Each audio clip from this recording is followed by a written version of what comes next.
لله إن الله وملائكته يصلون على النبي يا أيها الذين آمنوا صلوا عليه وسلموا تسليما اللهم صل على سيدنا محمد وعلى آل سيدنا محمد وبارك وسلم عليه. அல்லாஹ் ஜல்ல ஜலாலுஹு தன் பேர் அருளால் நம்மை எல்லாம் மூமின்களாக முஸ்லிம்களாக தனது ஹபீப் முஹம்மது ரசூலுல்லாஹி ஸல்லல்லாஹு அலைஹி வஸல்லம் அவர்களின் அருள் நிறைந்த உம்மத்தினர்களாக அல்லாஹ் நம்மை ஆக்கி அருள் புரிந்தான். இந்த புனிதமிகு முஹர்ரமுல் ஹராம் கண்ணியப்படுத்தப்பட்ட மாதத்திலே அல்லாஹ் தஆலா நம்மை ஒன்று திரட்டி இருக்கிறான். இந்த மாதம் அல்லாஹுவால் முஹர்ரம் என்று பெயர் சூட்டப்பட்ட மாதம். முஹர்ரமுல் ஹராம் கண்ணியத்திற்குரிய மாதம். இந்த மாதத்தை கண்ணியமிக்க மாதமாக இதை ஆக்குவது நம்மின் மீது உண்டான பொறுப்பாக இருக்கிறது பெரியார்களே.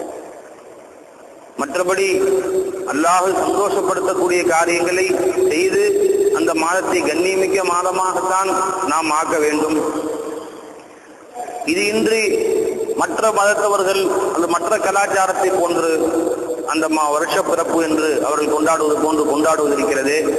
அதற்கு நமக்கு மார்க்கத்தில் அனுமதி இல்லை. அது பிதஅத்தாகவும் அல்லாஹ் ரசூலால் வெறுக்கப்பட்டதாகவும் இருக்கிறது.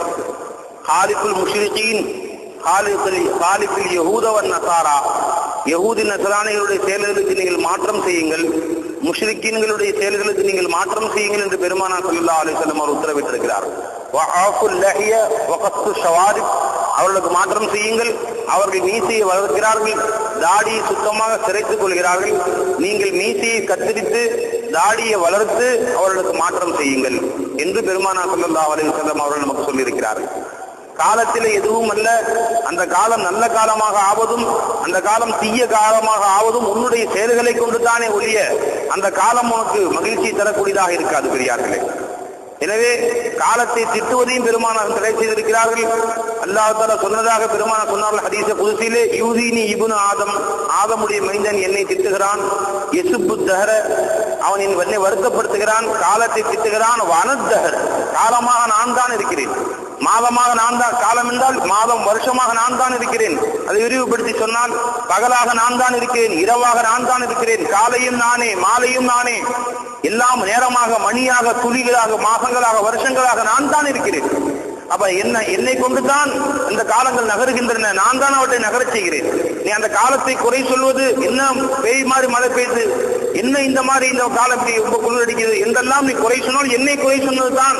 நீ காலத்தை குறை சொன்னால் நான் வருத்தப்படுகிறேன். நீ இப்னு ஆதம், ஆதமுடைய மனிதன் என்னை குறை சொல்கிறான் என்று என்னை வருத்தப்படுத்தி விட்டான் அல்லாஹ் தஆலா சொல்லி காட்டுகிறான். எனவே அன்பர்களே, காலத்தை குறை சொல்வதிலே ஒன்றுமில்லை.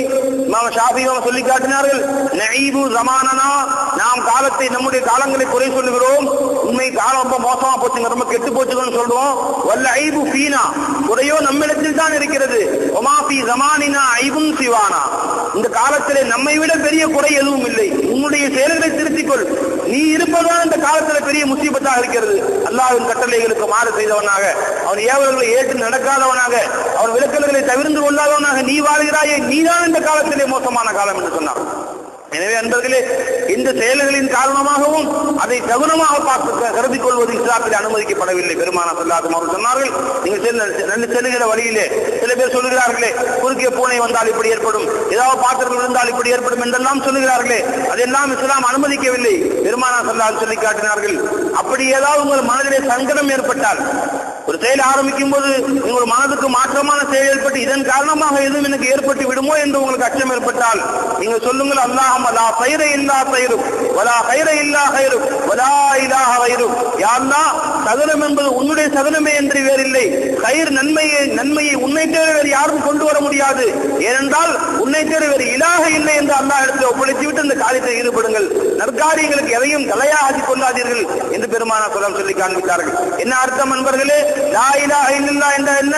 லா நாஃபிய இல்லல்லாஹ் வலா தார இல்லல்லாஹ், அல்லாஹ்வை தவிர அணுவளவும் எந்த வஸ்துவனுக்கு அணுவளவும் நன்மையும் செய்ய முடியாது, அல்லாஹ்வை என்று அணுவளவும் எந்த வஸ்துவும் தீமையும் எனக்கு செய்ய முடியாது. அப்ப இந்த காலத்தாலோ இந்த செயலாலோ இந்த செயலால் இப்படி ஏற்பட்டது, இந்த செயலால் இப்படி நிகழ்ந்தது என்பதெல்லாம் இஸ்லாத்திலே பெருமானார் வலியுறுத்தவில்லை. அதை நம்ம கற்றுக் கொடுக்கவில்லை. என்ன கற்றுக் கொடுத்தார்கள்? சொன்னார்கள், காலங்கள் பிறக்கிற பொழுது பெருமான் நமக்கு துஆ கற்றுக் கொடுத்தார்கள். ஒவ்வொரு மாத பிறை பிறக்கும் போதும் அல்லாஹும்ம ஹில்லஹு அலைனா பில் அம்னி வல் ஈமான் வஸ்ஸலாமத்தி வல் இஸ்லாம் என்று பெருமான் சொன்ன பெருமான் சொல்ல சொல்லி கற்றுக் கொடுத்திருக்கிறார்கள். யா அல்லாஹ், இந்த பிறையை, இந்த புது மாதம் பிறக்கிறதே, இந்த புது மாதத்தை எனக்கு அமுனோடு ஆக்கி வைப்பாயாக, பாதுகாப்போடு ஆக்கி வைப்பாயாக. என்ன அர்த்தம் நண்பர்களே? எதிரிகளுடைய தொந்தரவு, வேறு பேர் தொந்தரவுகள், வெளியிலிருந்து வரக்கூடிய ஆபத்துகள் எதுவும் இல்லாமல் அமைதியான முறையில் இந்த வருஷத்தை எனக்கு கழிக்க செய்வாயாக என்று துஆ கேட்பதற்கு அனுமதி கொடுத்திருக்கிறார்கள் ஸல்லல்லாஹு அலைஹி வஸல்லம். அல்லாஹும்ம ஹில்லஹு அலைனா பில் அம்னி வல் ஈமான், ஈமானுடனே இந்த வாக்காளர்களை கழிக்க செய்வாயாக ரப்பே. வஸ்ஸலாமத்தி வல் இஸ்லாம், உடலிலே ஆஃபீஸில் சலாமத்தையும் கொடுப்பாயாக. இஸ்லாத்திலே அல்லாஹ் ரசூலுடைய ஏவலை கட்டுப்பட்டு வாழ்ந்தவனாக, என் செயல்களிலே இஸ்லாம் இருக்க வேண்டும், என் கல்விலே ஈமானுடைய அகீதா சரியாக இருக்க வேண்டும், என் அமல்கள் சரியாக இருக்க வேண்டும், என் உடல் ஆஃபீஸாக இருக்க வேண்டும், வெளியிலிருந்து ஊர்களுக்கும் தனக்கும் குடும்பத்துக்கும் ஆபத்து வராமல் நீ பாதுகாக்க வேண்டும். அப்படிப்பட்ட பொழுதுமிக்க மாதமாக இம்மாதத்தை ஆக்குவாயாக என்று துஆ கேட்பதை பெருமானார் கற்றுக் கொடுத்திருக்கிறார்கள். ஆக அன்பர்களே, அல்லாஹ் ஒருவன் தான் நாஃபி, அல்லாஹ் ஒருவன் தான் வார் என்ற அகீதாவும் கல்விலே அந்த ஈமான் சரியாக இருக்குமானால் வருஷத்துக்கு 12 மாதங்களுக்கு முபாரக்கான மாதம் தான், உனக்கு சந்தோஷம் தரக்கூடிய மாதம் தான். அது ஹேப்பி நியூ இயர் தான். அது ஒவ்வொரு மாசமும் உனக்கு புது வருஷம் தான் நண்பர்களே. அப்படி இல்லாமல் அல்லாஹ் தஆலாவுடைய ஈமானிலே, அவன் மீது அகீதாவே உனக்கு பழுது இருக்குமானால், அல்லாஹ் ரசூலுடைய முஹப்பத்திலே பழுது இருக்குமானால், அல்லாஹ் ரசூலுடைய காட்டிய வழி நடக்கவில்லை என்றால், தொழுகை இல்லை என்றால், நோன்பு இல்லை என்றால், இஸ்லாத்திலே குறை இருக்க வேண்டும் என்று சொன்னால், உடைய அம்னிலே அமானத்திலே குறை இருக்குமானால், உன் சலாமத்திலே குறை இருக்குமானால், உடலிலே ஆஃபியத்து இல்லை என்று சொன்னால் நண்பர்களே, வருஷம் எல்லாம் முசீபத்து தான் நண்பர்களே. அதைத்தான் நமக்கு பெருமானார் ஸல்லல்லாஹு அலைஹி வஸல்லம் அல்லாஹ் இடத்திலே அம்னையும் ஈமானையும் சலாமத்தையும் இஸ்லாத்தையும் கேட்கக்கூடியவர்களாக உங்கள் காலங்களை ஆரம்பியுங்க என்று சுன்னத்தை நமக்கு கற்றுக் கொடுத்திருக்கிறது பெரியார்களே. ஆக நண்பர்களே, நாம் அல்லாஹ் தஆலாவுடைய அகீதாவை சரிப்படுத்திக் கொள்வதற்கு முயற்சிக்க வேண்டும், நம்முடைய அமால்களை சரிப்படுத்திக் கொள்ள முயற்சிக்க வேண்டும், அல்லாஹ் தஆலாவுடைய ஆஃபியத்தையும் சலாமத்தையும் கேட்க வேண்டும். பெருமானார் சொன்னார், இப்னு அப்பாஸ் ரலியல்லாஹு அன்ஹு அவர்களை பார்த்து, சல்லுல்லாஹ் அல் ஆஃபியா, அல்லாஹ் இடத்தில் நீங்கள் ஆஃபியத்தை கேளுங்கள். ஃபைன்னல் அப்துல் முஃமின மா யுதா பஅதல் ஈமான் அஃதல் மினல் ஆஃபியா. நிச்சயமா ஒரு மூமினான அடியான் ஈமானுக்கு பின்னால் கொடுக்கப்படக்கூடிய பெரிய நேமத்துகளில் ஆஃபியத்தை விட பெருசு எதுவுமே இல்லை என்று பெருமானார் சொல்லி காட்டினார்கள். உடலில் ஆரோக்கியத்தையும் எங்களுக்கும் எங்கள் குடும்பத்தாருக்கும் எங்கள் ஊராருக்கும் உறவினர்கள் நண்பர்கள் அனைவருக்கும் இருப்பே உலக முஸ்லிம்கள் எல்லோருக்கும் ஆஃபியத்தையும் சலாமத்தையும் ஈமானையும் அம்னையும் தரக்கூடியதாக எங்களுடைய காலங்களை ஆக்குவாயாக என்று அல்லாஹ் இடத்தில் கடமைப்பட்டிருக்கிறோம். அத்தகைய நசீபி அல்லாஹ் நம் அனைவருக்கும் தருவானாக. வாஹிரு தாவானா அல்ஹம்துலில்லாஹி ரப்பில் ஆலமீன்.